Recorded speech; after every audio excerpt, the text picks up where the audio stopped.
Before we hop in, make sure to check out NordVPN. Link in the description below to stay safe online. Let's talk about US Mobile, a prepaid carrier that's flying under the radar but offering some seriously competitive features. It runs on both Verizon and T-Mobile networks, gives you full control over your plan.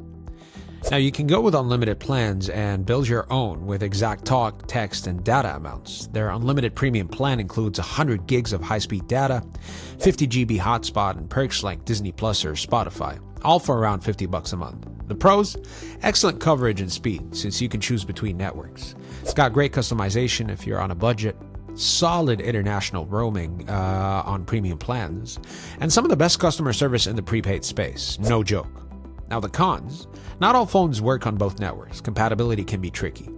You'll need to understand which network to pick while signing up, and perks are only included in the top-tier plans. Bottom line, US Mobile gives you flagship-level service at prepaid prices.